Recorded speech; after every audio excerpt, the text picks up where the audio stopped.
Okay, so all the math is behind us. You don't have any more excuses not to listen.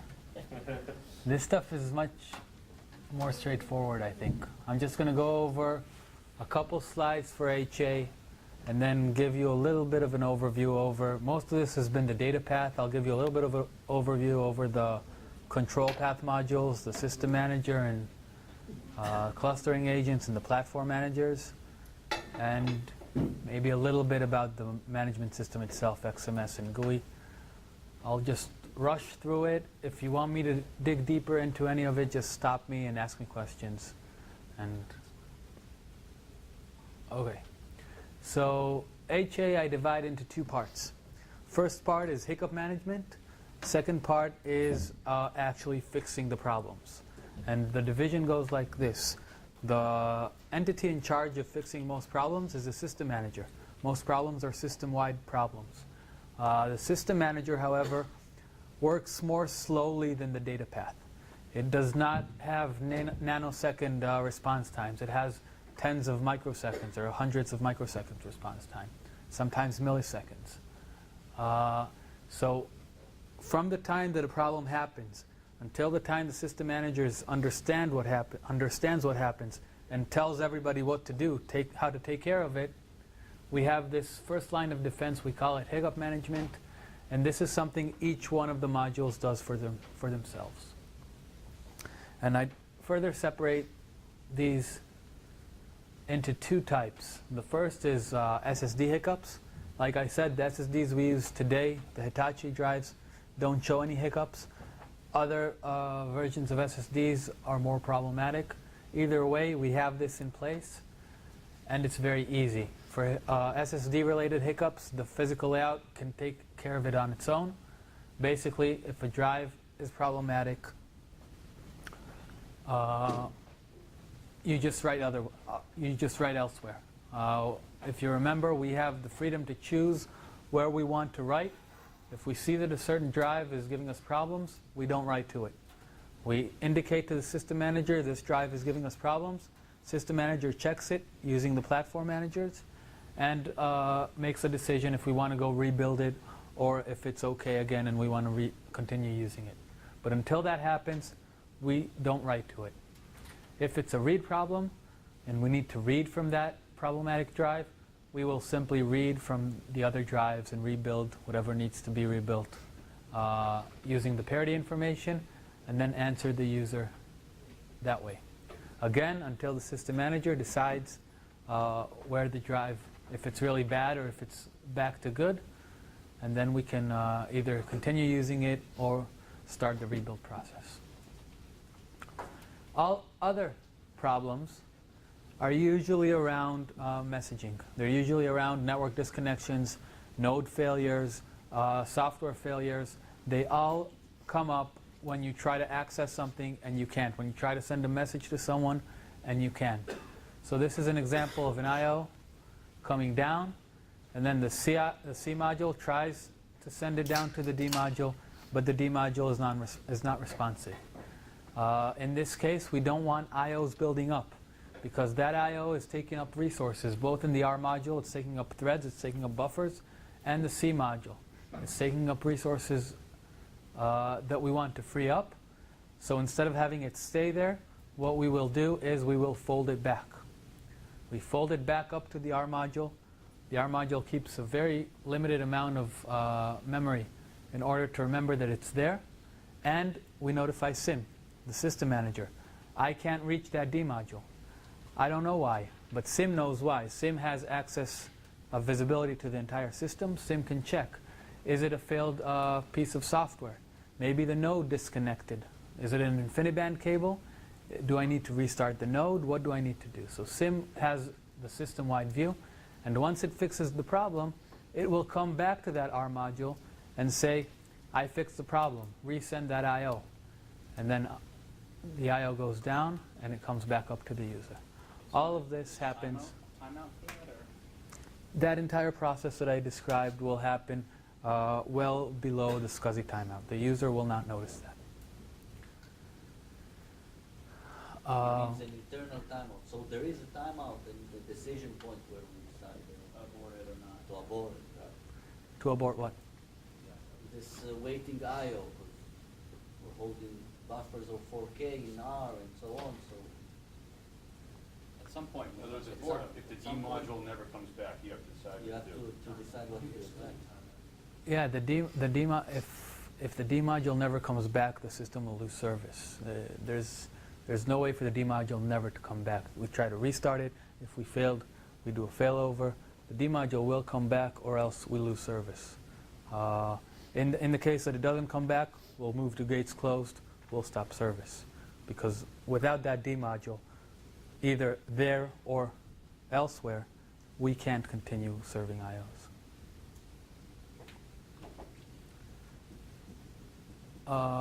Okay. Question on that, man. Keep going. I gotta think about it before I ask the question. So I'll just say that another reason that we fold the I/O back is because it may not take the same route once the problem is solved. For example, if this is a node problem or a connectivity problem between that node to the drives, that D module will no longer be where it was before. We will fail it over to another node. So the second time that I/O comes down, it can go a completely different route. Okay. The existence of the D module has to reside, but where it resides becomes That's right. irrelevant. What's important is that some D module is responsible for those hashes. Service the- That's all. Okay. It doesn't have to be in the same node. It doesn't have to be the same D module. All right. Some D module somewhere needs to be responsible for those hashes with access to the drives. We have to remember the flexibility before we ask our questions sometimes. Okay. So in all those cases that I described in that slide, I said we go up to the system manager, tell them there's a problem. What does the system manager have to do with those problems? What can it do? First of all, it needs to understand from all the different modules sending it up notifications what really happened. Once it understands that, then it can do one of these things. It can restart a module in case we have a software failure. Restart it in the same place. Once it restarts the module reads all of its journals to get the up-to-date state. It starts a lazy load process to read all the metadata from drives, and we can start service in a few seconds before all the metadata was read from the drives. The second thing it can do is a module failover. If the node is bad, the node went out of service or got disconnected from the cluster, then you can't restart that module on the same node. What you need to do is move its responsibilities to a different module. In case of a D module, you'll always move the responsibilities to a D module on the other node of the brick because it's the only one that has access to the drives. In case of a C module, you'll fail over the responsibility out to all the other C modules to keep everything as balanced as possible. Our module doesn't need to be failed over. It doesn't have any state. If an R module is lost or an R module in a node is lost, the multipathing software in the host is in charge of redirecting its IOs to the available ports. We just send a retransmit request to the host. We can't actually. If the node is down, then we can't do anything. It'll time out. And It'll time out and then resend it. That's right. Yeah. RAID rebuild is the third thing that it can do. If it sees a drive has failed, it initiates a RAID rebuild. And journal memory reassignment, that's also part of node failing. If a node has failed, all the journal memory that was on that node is now gone. We need to reassign all the components that had journal memory on this node, other memory on other remote nodes, for them to keep on journaling and protecting themselves. So we use journal memory reassignment in one of two cases, when a node is down or when a node no longer has UPS protection. Because remember, we consider that journal memory as non-volatile memory. We consider that because it has UPS protection. In case of a power outage, we must be able to dump that memory down to drives. So if we don't have UPS protection, we will move those as well. We are working on replacing those UPS protected memories with an NVRAM. We're working with a few companies to build a good byte access NVRAM for us. Would that also be the state of the battery is bad? Determine the battery is On the NVRAM? Well, on the NVRAM. On the UPS, yes. Why? If the battery is bad on the UPS, we understand the UPS is bad. If we don't have control communications to the UPS, we assume it's bad. Unless everything is perfect, we assume the UPS is bad. Conservative, right? I assume it's periodically tested or It's every second. Clustering agents. So the only thing that SIM cannot manage is itself. If it crashes, it can't bring itself back up. If the node that it's on fails, it can't move itself to another node. So the clustering agents are there for that, for system manager restart and failover. And the last thing that we can do, when worst comes to worst, usually this happens only, well, in 1.05 and DA this happens a lot. Whenever there's something that we can't deal with, we go to emergency shutdown. But in GA, this should only happen in very rare cases, usually around power outages. When there's a power outage, each platform manager notices it doesn't have connectivity to the other nodes because the InfiniBand switches are not UPS protected, and it dumps its own journal and shuts down the node. So that's an emergency shutdown. The UPS, I'm just thinking if they're the InfiniBand switches, if they have UPS locally, I mean, are they going to run? Do we have our own power strip? I haven't seen how we physically plug it all in. We plug the InfiniBand switches into UPS and short-lived. I mean, is that an exposure point? I mean, I'm just thinking of it all, you know. This is not a part of the design. And as Renan said, we can take this when there's a full power outage. The nodes are protected by the UPS, and they have the That makes data, and sense, they okay. can dump it to the internal disks. The But UPS will there's tell no the nodes to communication dump. Yeah. between the nodes in such an event. And because we can't assume that there's communication, we opted for this to be each one for himself. Every node dumps its own journal and shuts itself down. This is for very, very bad cases, so we don't want any. We don't want to be dependent on communication with a system manager for this. And when you do that emergency shutdown, how long does it roughly take? To do the emergency shutdown, Yeah. less than a minute. Okay. Less than a minute it takes to dump everything down and shut down. So you really, in the event of a total power failure in the entire data center, you really only need a minute's worth of battery. That's right. Our goal was to do less than a third of the time of what the UPS has. The reason is that, let's say the UPS has 3 minutes of battery life in it. We want to do it in less than a minute, 1 minute spare.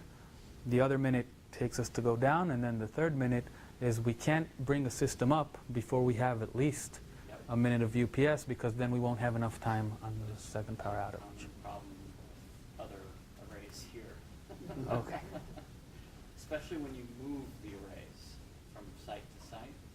Burns the battery If- when you're doing it. No, when you shut it down and then you put it on a truck and you move it to someplace else and the battery hasn't charged, you burn, and if you're powering 500 spinning disk drives, it can take a while to charge the batteries back up to the point where if you were to turn it back on and you hit immediate fault condition, you were able to have enough battery to dump. So that's the common Okay. requirement.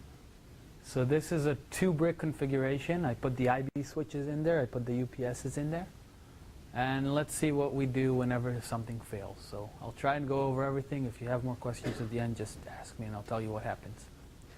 If an X environment fails, what will happen is the platform manager, it monitors it. It will notify SIM, the system manager, that it failed. Also, assuming that X environment has C and D modules in it, or one of them, the other X environments who are trying to talk to it will tell the system manager, we can't talk to it anymore. And the system manager will understand that that X environment is down, and it will restart it. It will restart it. The X environment will read its remote journals, will start a lazy load process to get the metadata from the drives, and we will resume IOs. If SIM itself fails, the clustering agent right next to it will notice that. It has a heartbeat mechanism with it, and it will restart SIM. When SIM comes back up, it needs to reconnect to everyone and get the current system state. If a node fails, in this case it's the worst possible node that can fail because it's running SIM as well as everything else, what will happen is this clustering agent on node 2 will figure this out and will bring SIM up on node 2. In order to do that, it must make sure that the first node is dead to avoid split brain issues. In order to make sure of that, we have IPMI connectivity to that node. It can reboot it remotely. If that IPMI connectivity is lost, that clustering agent can fence it out from the IB switch, and it can also fence it out from the drives.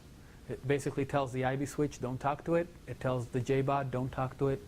That node is fenced out. There's no split brain possibility. And then it brings SIM up on node 2. Once it brought SIM up on node 2, SIM will notice that these X environments are down, that this node has failed, and it will start a failover process for all the RCD modules on this node to other nodes, the D module here, the C modules all over. And the last thing that will be done, journal memory reassignment.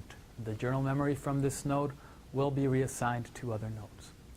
It's important to note the journal memory, unless it's a single brick system, will always be on remote bricks. The reason is we have one UPS per brick. So if the UPS fails, we don't want these two nodes protecting each other, because in case of power outage, they'll both go down. SIM failover is always on the same brick, right? That's right. SIM failover and D module failover. And D model? Yeah, it makes sense because of the DA. What's the process window for that? It should take us a few seconds. We're not there yet. Even if it's anywhere near that number. Our goal is 1 second. We will not be at 1 second in GA. In GA, the stated number is less than 10 seconds. It's still well within Okay, let's see what else can go bad. IB switch fails. IB switch fails. The IB switches are redundant. We can't do anything really. All we need to do is give an indication to the user so they can replace it, but everything continues normally. If both IB switches fail, we lose service. Each node recognizes it. Each platform manager recognizes that it is out of the cluster. They all perform an emergency shutdown, dump their journals. In case they don't have UPS connectivity, they'll shut down the nodes. In case they do, they'll just dump their journals and wait for everything to come back up. So any expert multi-connection loss causes that, even if it's not the whole switch. Say I went up and I grabbed 2 cables on expert 1, so nodes 1 and 2. If I pulled those both simultaneously, it would do the emergency shutdown for everything. That's right. That's right. We can't sustain failure of 2 nodes in the same brick, and what you described is equivalent to that. You would need to pull 4 cables. 4 cables. I was going to say, if you pulled two doesn't one do it. from each one, then that's You'd be still fine. you'd be fine. That's fine. I meant 4. Everything is redundant. But I meant take one whole expert out of the equation. That's right. If a drive fails, everyone notifies SIM. All the D modules that access it and the platform manager, which tests it periodically, they will notify SIM that there's a problem. SIM will see that everyone has notified it that there's a problem and will request a drive rebuild. If, for example, only one of the nodes tells SIM, I can't access this drive, that's not a drive problem. The problem will probably be in the connectivity between that node to the JBOD. In that case, SIM will order a D module failover because we still have connectivity to the drive from the other node. So SIM has to figure out what is actually the root cause of the problem before it tells everyone what to do. From a SAS domain perspective, we talked about nodes 3 and 4. Are we doing like one active SAS connection to node 4 and the other to node 3, or do they each see both? That's a good question. DA, single cable. One from the node to the JBOD, from this node to the JBOD, single cable. GA, No. from the node. Okay. Is that what you asked? Basically, yeah. He said active pass, something like active passive between the Well, nodes and this is. the JBODs have multiple SAS lanes, so. Let me draw this.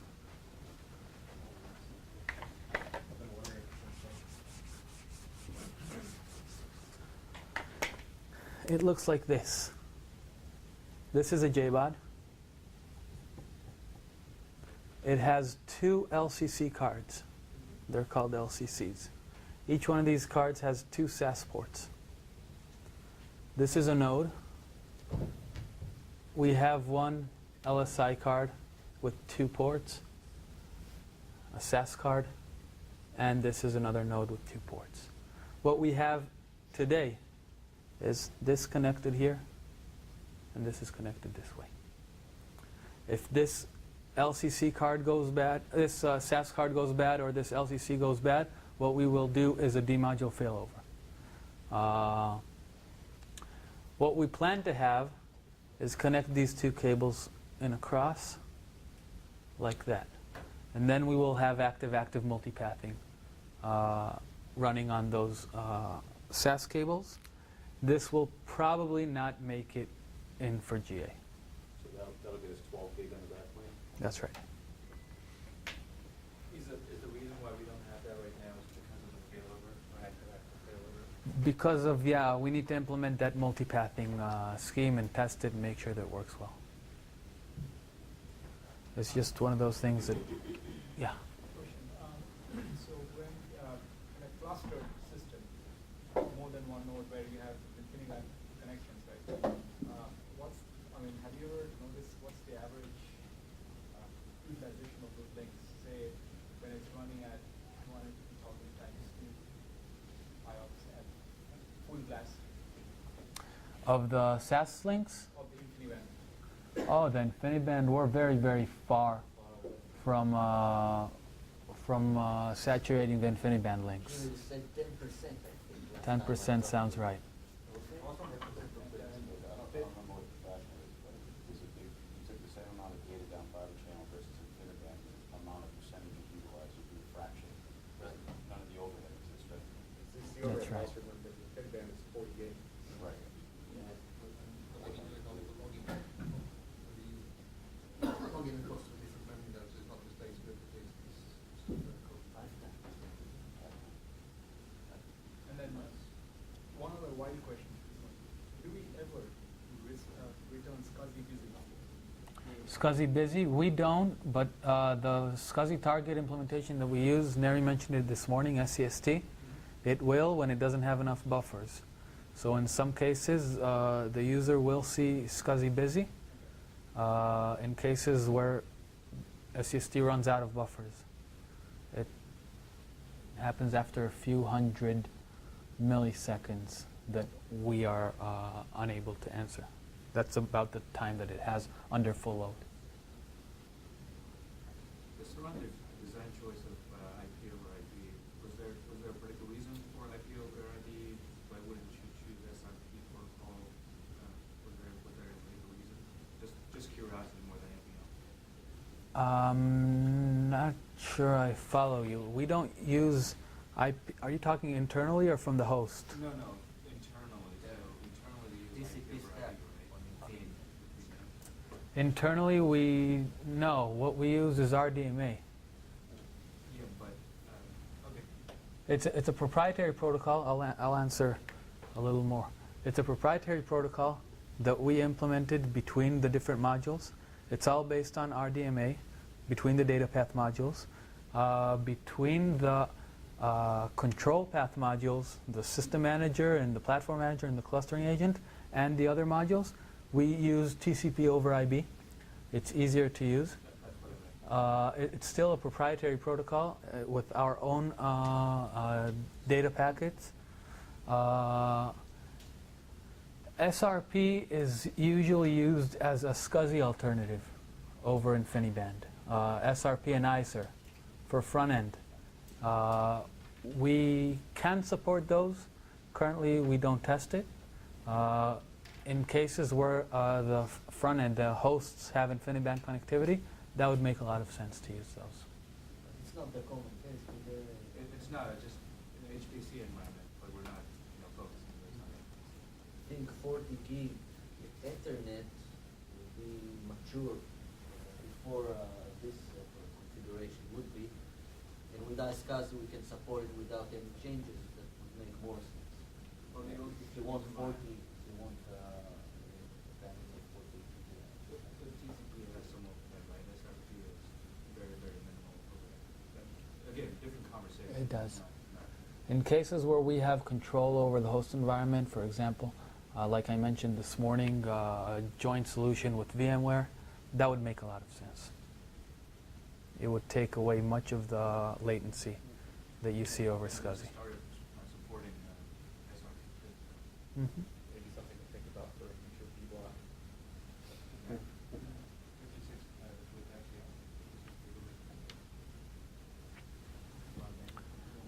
XDL. Okay.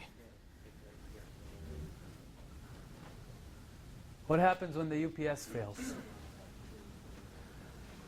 Like I said, when a UPS fails, we can no longer hold journal memory on the nodes protected by that UPS. We will reassign that journal memory to other nodes. When power is out, we lose power to the IB switches. Each node notices by monitoring the UPS that we're on battery power. They will all dump their journals and shut down. Is that consistent with the DAE if it's losing power? The DAE is not UPS protected. That's what I mean. Is the node consistent with if the DAE loses power? Only the DAE loses power? Yeah. If only the DAE loses power, what will happen is both nodes will not be able to access it. Right. They'll tell SIM, and SIM will close the gates. Close the gates until we resume power. And that's it. So it will stay up in that case, we'll just be using the other node in its We won't be able to serve IOs. oh, at all, okay. No. So There's It- a mechanism to drop your IOs to that DAE very soon. It's equivalent to the scenario you gave before where both nodes of the brick are gone. If the DAE itself is gone, it's the So same. 25 drives. Yeah, because every volume is striped across every drive, yeah. so if you lose all those drives, you can't reconstruct it. In these various failure modes, which one takes the longest to recover from? The disk? Drive. Right. Yes. The rest of them have to be recovered from within a few seconds. So the drive is the only one that can take more than that. Okay, any more questions? I'm going to go through these control and management slides very quickly. I think we went over most of this. Clustering and platform. So the clustering agents, 2 of them on the first brick, in charge of making sure that exactly one SIM is alive. Like I said, they use IPMI to kill the other node when they need to avoid split brains. They use fencing as well. They have a distributed algorithm. They talk not only through InfiniBand, but actually they also talk through these drives. In order to communicate, if the InfiniBand is down, they have a lot of fail-safe mechanisms. The second thing that they need to do is make sure that SIM's repository is highly available. That's actually a very easy task now because they're on the same brick. They have access to the same drives. SIM's repository is on the drives, so they can both nodes can access it, and there's nothing to do there. The platform managers, 1 on each node of the cluster. They do all the health monitoring activities, firmware upgrades, monitoring of hardware, of firmware, of drivers, of the operating system, all the software that's on the node. They're in charge of all of that. They are the ones who do the registering and the dumping of the remote journal memory. Each node has journal memory on it, protecting the other nodes. The platform manager is in charge of making sure that that memory is accessible through RDMA, and that, if worst comes to worst, the platform manager is in charge of dumping it on the local drive. Launching and monitoring the X environments, as I said, as part of the health monitoring, they monitor also the software, the X environment, and they are also in charge of launching them when they go down. Module restart, for example, SIM will tell the platform manager, restart that X environment. So the platform manager is basically SIM's eyes and hands on the node. Any questions? Management and control. System manager. As I said a few minutes ago, all this communication between the system manager and the different modules is, again, over InfiniBand, because InfiniBand is our interconnect. We don't use RDMA here. We use TCP over InfiniBand because it's easier for us and there's no need for the very, very high performance of RDMA. The system manager actually has an agent. We call it an MBE, Management Backend.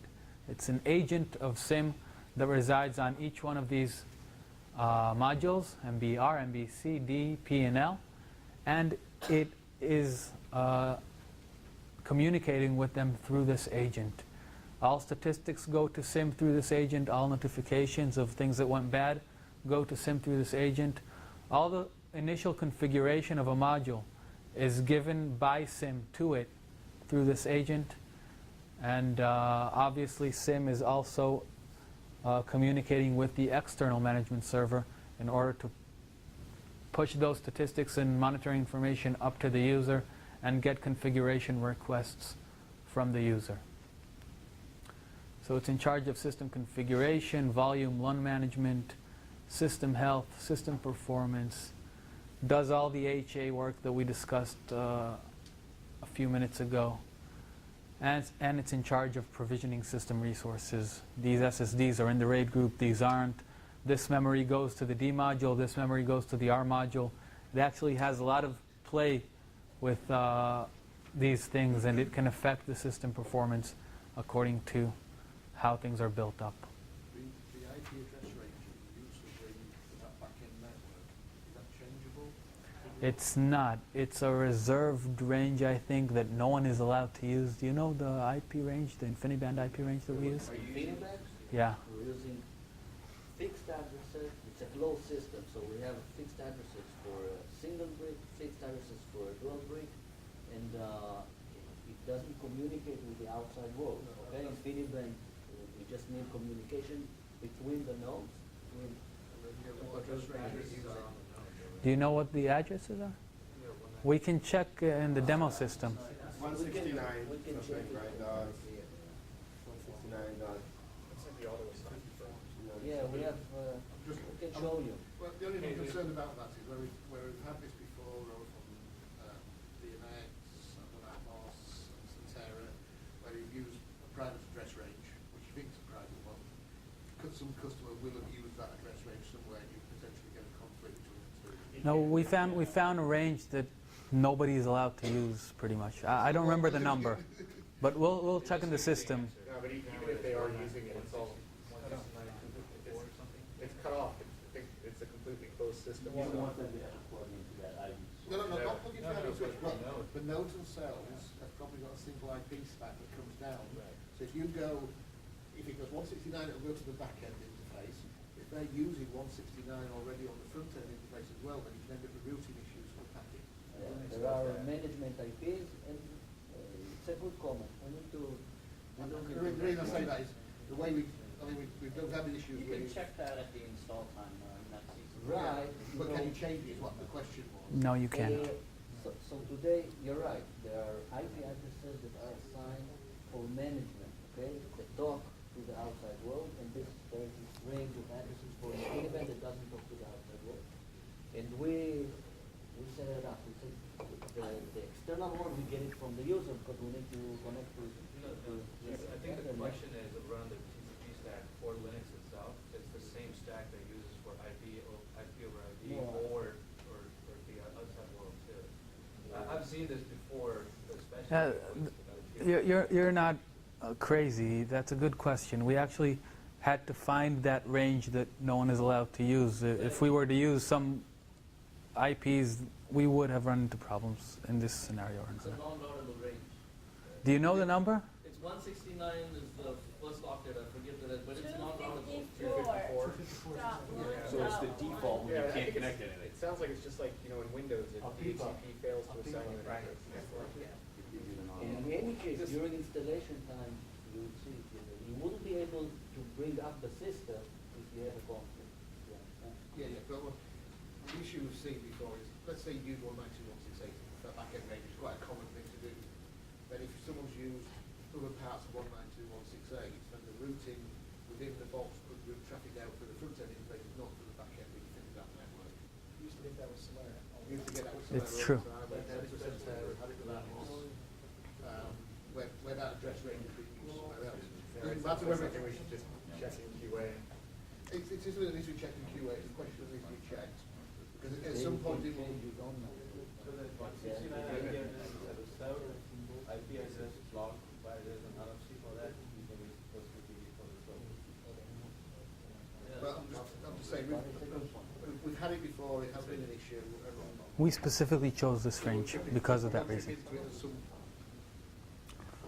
So obviously all control commands come through here. Let's say you want to add a volume, you want to add a LUN, goes through the CLI or GUI to the XMS to SIM, and SIM notifies the relevant modules. So it's very simple. If it's you add an SSD, only the D module will be notified. If you add a volume, C modules will be notified. If you add a LUN mapping, R modules will be notified. Whoever needs to know will know. And the way it works is we have, this is my last slide. We have a management object model. Basically, all the management and control flows, their language is objects. And we have these objects, I'll show them to you in a minute. Each object has a unique ID, a global unique ID, which is its identifier. And at each level, that object has different properties. For example, an SSD object at the GUI level will have properties that tell us how to show it on the GUI. At the XMS level, it will have monitoring information, history of that SSD. At the SIM level, it will tell us who is connected to it and what ranges each one has inside the SSD. At the D level, we will have properties on that SSD that tell us how to talk to it physically. So this is the way it's built, and these are all the objects that we have today. We have a system object, we have a brick object. Under brick we have 2 nodes. Under the nodes we have today 2 X environments and the modules inside those X environments. Like I said, this is all configurable. Under nodes we also have targets and target ports. And these targets are associated with R modules. So if an I/O comes in through one target, it will always go to the same R module, according to this association. The brick also has a JBOD underneath it. JBOD has SSDs. And the brick is also connected to one or two UPSs. If it's a single brick system, 2 UPSs. If it's a multi-brick system, 1 UPS per brick. In addition, we have 2 IB switch objects, so we can monitor the IB switches under the system. And we have target groups. Let me explain this on the whiteboard for a minute. The way we do LUN mappings. Do you know all this? No? Okay.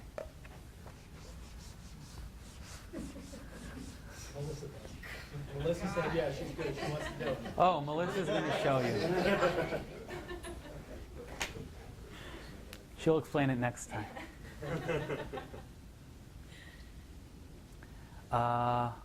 So basically, SCSI, I guess SCSI you all know, right?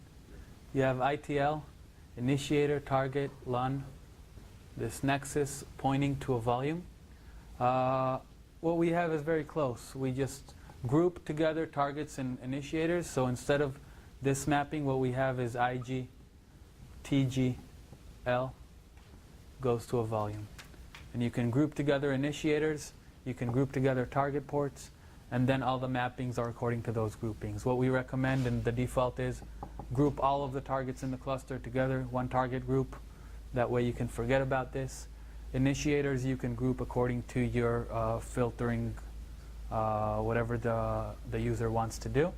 And then you can create these mappings very easily. So I assume the purpose of target group is if you're having a larger cluster, like a 8-node system or something like that, you might not want 16 zones. Yeah, and also for the quality of service purposes that were mentioned earlier, to give more flexibility on that.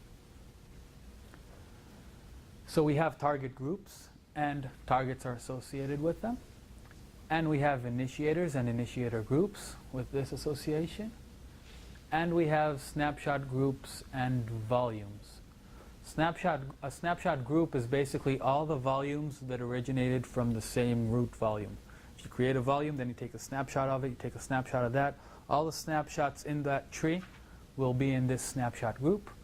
And basically all the volumes. When I say volumes and snapshot, I use that interchangeably. And the last one that we have is a mapping, like I said, between target groups, initiator groups, and volumes. And each mapping also has a LUN, a number. We can add consistency groups probably. Yeah, we plan to add consistency groups, two types, one for replication, one for snapshots. Today, you can take consistent snapshots. You can pick as many volumes as you want and say, I want a snapshot of these volumes. That snapshot will be consistent across all the volumes of the group. Are we adding a relationship between initiator and volume at some point? No, No? no. Would you like us to? Local lines. Lines visible to. Just create an initiator. You can create an initiator group of one initiator and then map it to But it. the problem is the initiator is not reusable, right? There's a strict mapping relationship between initiator and initiator group. One's That is defined, right. not What you would want us to do there is to allow you to put Correct, an exactly. initiator in multiple groups. Yeah. Exactly. That's a good idea, Josh. I think we talked Prioritize it. before. Yeah. Uh, That was what I talked about with the res for quite a while. Really? Was he against it? No, he was for it. Okay, so we'll do it. I don't know when. And that's it. If there's anything else you want me to go over, I'll be happy to. But I think you had enough of me for today, so. Did you go through the source code? Oh, definitely. We'll start tomorrow. So guys, honestly, I think a big round of applause for